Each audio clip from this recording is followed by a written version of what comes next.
Hi friends, உணவு தோழியின் அன்பான வணக்கங்கள். இன்றைக்கி நம்ம வீடியோவில் உணவு தோழியில் மல்டிகிரெயின் எனர்ஜி ட்ரிங்க், அதாவது சத்து மாவு எப்படி ரெடி பண்ணுறோம் அப்படின்னு தாங்க உங்களுக்கு சொல்கிறதுக்கு வந்திருக்கேன். இந்த சத்து மாவு ரெடி பண்ணுறதுக்கு பார்த்திங்கன்னா நம்ம பல வகையான தானியங்களை முளைக்கட்டுறோம், அதாவது ஸ்ப்ரவுட் பண்ணுறோங்க. பாருங்கள் எந்த அளவுக்கு அழகாக முளைச்சி வந்திருக்கு. எந்தெந்த தானியங்கள்லாம் நம்ம ஸ்ப்ரவுட் பண்ணுறோம் அப்படின்னு சொல்லி பார்த்திங்கன்னா ராகி, கம்பு, கொள்ளு, பச்சைப்பயிறு, கருப்பு உளுந்து, சோளம், கொண்டக்கடலை, ராஜ்மா, கோதுமையை கூட நாங்கள் முளைக்கட்டி தாங்க இந்த சத்து மாவில் சேர்க்குறோம். இந்த முளைக்கட்டிய தானியங்களை பார்த்திங்கன்னா முதல்ல நிழலில் உலர்த்திட்டு திரும்பி நல்லா வெயிலில் காய வச்சுருவோம். ஏன்னா காஞ்சாதான் நம்ம நல்லா வறுக்க முடியும்.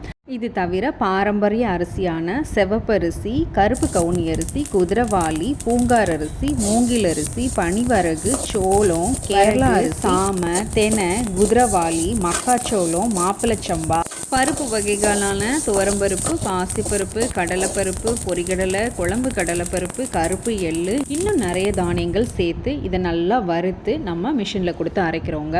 அப்போ இவ்வளோ தானியங்கள், பருப்பு வகைகள்லாம் சேர்க்குறீங்க இல்லையா, இதை சாப்பிட்டா எங்களுக்கு டைஜஷன் ப்ராப்ளம் வராதா அப்படின்னு சொல்லி கேட்குறீங்களா?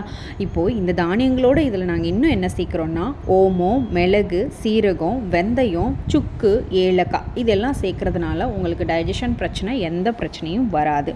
சத்து மாவு பால்லையும் தண்ணிலையும் எதில் வேணாலும் கலந்து குடிக்கலாம். குழந்தைங்களுக்கு தாராளமாக பாலில் கலந்து கொடுக்கலாம். கொஞ்சம் பெரியவங்க அப்படின்னு சொன்னால் தண்ணியில் கலந்து குடிக்கலாம். இந்த சத்து மாவை நீங்கள் டெய்லி பயன்படுத்தும் போது உங்களுடைய நோய் எதிர்ப்பு சக்தி அதிகரிக்கும். அது மட்டும் இல்லாமல் உங்கள் உடம்புல உள்ள மெட்டபாலிசத்தை கூட்டும். இந்த மல்டிகிரெயின் எனர்ஜி ட்ரிங்கை ரெடி பண்ணுறதுக்கு நாம் முளைக்கட்டிய தானியங்கள் அதிகமாக பயன்படுத்தி இருக்கிறதுனால இதில் பொட்டாசியம், மெக்னீஷியம் இதெல்லாம் அதிகமாக இருக்குங்க. அதனால் இதை நம்ம வெறும் வயிற்றில் சாப்பிடும்போது உங்களுடைய பசி அதிகரிக்கும்.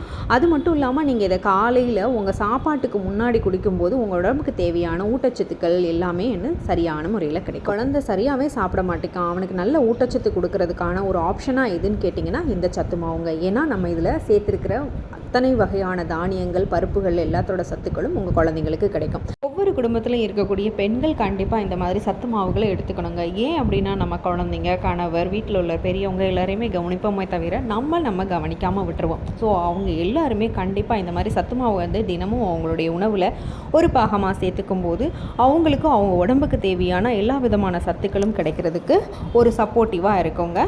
இந்த மாதிரி தான் நம்ம உணவு தோழியில் பாரம்பரியமான முறையில் தானியங்களை முளைக்கட்டி வச்சு அதை நிழலில் உலர்த்தி வெயிலில் காய வச்சு நல்லா வறுத்து அதை திரித்து அதற்கடுத்து தான் நம்ம சத்து மாவு ரெடி ஆகுதுங்க.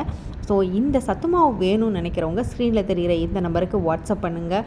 இது போன்ற பயனுள்ள பதிவுகளுக்கு நம்ம உணவு தோழி பேஜை சப்ஸ்கிரைப் பண்ணி வச்சுக்கோங்க. உங்கள் ஃப்ரெண்ட்ஸ் அண்ட் ஃபேமிலி மெம்பர்ஸ் கூட ஷேர் பண்ணுங்கள், லைக் பண்ணுங்கள், கமெண்ட் பண்ணுங்கள். மீண்டும் ஒரு நல்ல வீடியோவோடு சந்திக்கிறேன். அதுவரை ஸ்டே டியூன்.